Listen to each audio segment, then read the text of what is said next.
और कुछ छोटी मोटी बीमारियां बताता हूं, जैसे एड़ी का दर्द। हमारे घर में बहुत सारी माताओं बहनों को आजकल एड़ी का दर्द होने लगा, और ज्यादातर माताएं बहनें शिकायत करती हैं हड्डी बढ़ गई, हमारी एड़ी की हड्डी बढ़ गई। वो हड्डी वड्डी नहीं बढ़ती है, वो दर्द है, लेकिन हम कहना शुरू कर देते हैं हड्डी बढ़ गई। हड्डी तो 21 साल के बाद बढ़ना बंद हो जाती है, वो नहीं बढ़ती कभी। तो एड़ी का दर्द है, इसकी बहुत अच्छी दवा है, चूना खाओ। चूना जो हम पान में खाते हैं, वही चूना दही में या तो मट्ठे में या तो पानी में, नहीं तो दाल में मिला के खाओ। चूना इतना सा लो, एक गेहूं के दाने के बराबर, और आधा कप दही या आधा कप दही की लस्सी या दाल या सब्जी, नहीं तो पानी में घोल के पी जाओ। ये एड़ी का दर्द ठीक करेगा, कोहनी का दर्द ठीक करेगा, जोड़ों का दर्द ठीक करेगा, रीढ़ की हड्डी के सभी दर्द ठीक करता है ये चूना। स्पॉन्डिलाइटिस आपने सुना, बड़ा खराब दर्द है, उसकी बहुत अच्छी दवा है ये चूना। और माताएं तो इसको याद रखें हमेशा कि जब भी किसी मां की उम्र 45-50 साल हो जाए और उनका मेंसेस बंद हो, मासिक बंद हो, फिर उनका मेनोपॉज स्टार्ट है, वो टाइम पर चूने से अच्छी कोई दवा नहीं। सभी माताएं इसको हमेशा याद रखें। हमारे सभी माताओं को 45-50 साल की उम्र के बाद शरीर में कैल्शियम घटना शुरू होता है। उस समय एक बीमारी आती है ऑस्टियोपोरोसिस, उससे बचना है तो चूना सबसे अच्छी दवा है। खाएं कैसे? एक गेहूं के दाने के बराबर चूना दही में, नहीं तो लस्सी में, नहीं तो दाल में, नहीं तो सब्जी में, नहीं तो पानी में मिला के पिए।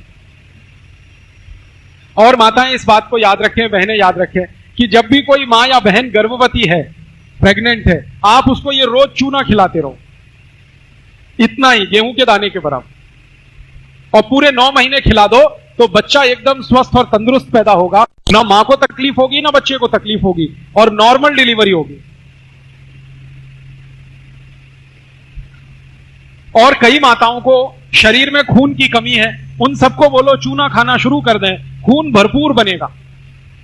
जिन माताओं को खून की कमी है, या तो प्रेगनेंसी में भी कई बार खून की कमी हो जाती है, प्रेगनेंसी पीरियड में माताओं का हीमोग्लोबिन अक्सर कम हो जाता है, तो आप सभी को बोलो कि 1 कप अनार के रस में गेहूं के दाने के बराबर चूना मिला के रोज पिए, तो हीमोग्लोबिन तुरंत बढ़ता है। और अगर ऐसे भी किसी मां बहन के शरीर में खून की कमी है, तो आप उनको बोलो चूना और अनार का रस सबसे अच्छी मेडिसिन। और यह चूना क्या क्या काम करता है? हमारे शरीर में अगर नाखून का कोई रोग हमें हो गया है, तो चूना उसकी बहुत अच्छी दवा है। चूना खाओ, नाखून के रोग ठीक करेगा। हमारे शरीर में दांतों में ठंडा गर्म पानी अगर लगता है, तो चूना खाओ, ठीक कर देगा। दांत कमजोर हैं, हिल रहे हैं, चूना खाओ, मजबूत हो जाएंगे। अपने घर के छोटे बच्चे हैं, अगर इनकी लंबाई बढ़ानी है तो चूना खिलाओ सबको। सभी बच्चों को चूना खिलाओ। कैसे? दही में डाल के खिलाना, उतना ही गेहूं के दाने के बराबर। और लंबाई बढ़ाने के लिए 1.5-2 साल खिलाना चूना, बहुत अच्छी लंबाई बढ़ाता है। और लंबाई नहीं बढ़ाता, हड्डियों को मजबूत बना देता। आपके घर में कोई ऐसे छोटे बच्चे जिनको हर समय सर्दी, खांसी, जुकाम, बुखार होता ही रहता है, हर समय बीमार, हर समय बीमार, हर समय, ऐसे बच्चों को थोड़े दिन चूना खिला दो, वो बीमार पड़ना बंद कर देंगे।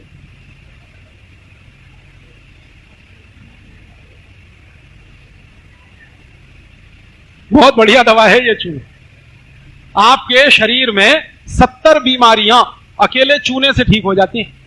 जैसे किसी को जॉन्डिस हो जाए, पीलिया, उसकी बेस्ट मेडिसिन ये चूना है। जिनको पीलिया होता है, जॉन्डिस, उनको गन्ने के रस में चूना मिला के पिलाओ। गन्ने का रस 1 गिलास, चूना इतना सा। और जिनको शारीरिक रूप से कमजोरी बहुत है या नपुंसकता की बीमारी है, उनको भी गन्ने के रस में चूना पिलाओ, बहुत ताकत बढ़ती है।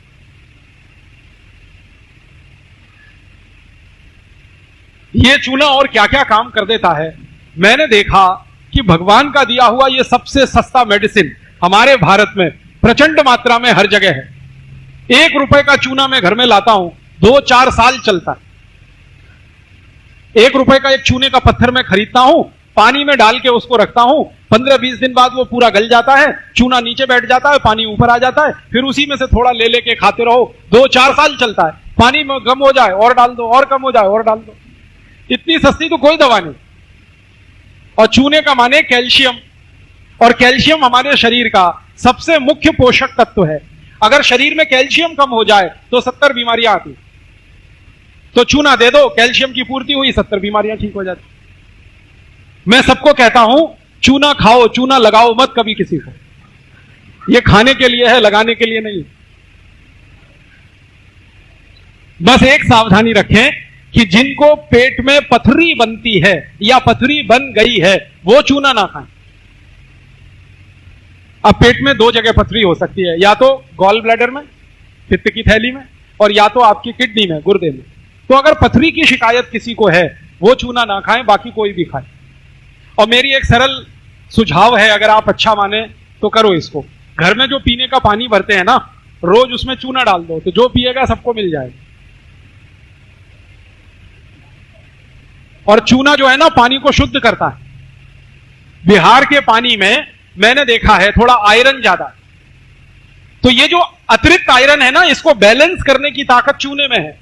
तो आप पानी में चूना मिला के पीना शुरू कर दो, तो आयरन ज्यादा होने से जो प्रॉब्लम आपको हो रही है वो सब खत्म हो जाएंगे। अब डालेंगे कितना? 10 लीटर पानी है पीने का, तो गेहूं के 10 दाने के बराबर चूना डाल दो। 20 लीटर पानी है तो 20 दाने के बराबर डाल दो। और यहां कोई ऐसे भाई बैठे हो जो गाय भैंस पालते हो, तो गाय भैंस को भी चूना खिलाओ, वो दूध ज्यादा देती है। आप बोलेंगे गाय भैंस को कैसे खिलाए? पानी में घोल के पिला दो, वो पी जाएगी। गाय भैंस को पानी पिलाते हो, उसमें घोल दो, पी जाएगी। अब कितना पिलाएं? मनुष्य की मात्रा से 10 गुनी ज्यादा। आप एक गेहूं के दाने के बराबर खाते हो, गाय को 10 गेहूं के दाने के बराबर रोज चूना खिलाओ। अब इसके फायदे कितने हैं? गाय कभी बीमार नहीं पड़ेगी, भैंस कभी बीमार नहीं पड़ेगी, बैल को खिलाओगे वो बीमार नहीं पड़ेगा। और गाय भैंस, कई बार एक समस्या आ जाती है कि वो मां नहीं बन पाती, गर्भवती नहीं हो पाती, गर्भ धारण नहीं कर पाती, बांझ हो जाती हैं। तो गाय भैंस के बांझपन की सबसे अच्छी दवा है ये चूना। आप खिला के देखो, तुरंत वो गर्भवती हो जाती है, मां बन जाती है। मैं तो सबको बोलता हूं जो गाय भैंस पालते हैं ना, उनको मेरा ये कहना है कि जिस बर्तन में गाय को पानी पिलाते हो ना, उस पे चूने की पुताई करते रहो। भैंस को पानी पिलाते हो, कोई तो बर्तन होगा, कोई तो पात्र होगा, उसके अंदर वाले भाग में जहां पानी भरते हैं वहां चूने की पुताई कर दिया करो हर 2-4 दिन पर, तो वो चूना मिलता ही रहेगा उनको पानी के साथ। चूना रामबाण औषधि है। अब मेरे समझ में आया कि भारतवासी हमेशा चूने का पान क्यों खाते हैं। हमने देखा अपने घरों में दादा दादी, नाना नानी, सबके पास पानदान होता है, चूने का पान खाते हैं, खाने के बाद अपने अतिथि को भी खिलाते हैं। तो आप भी खाया करो चूने का पान।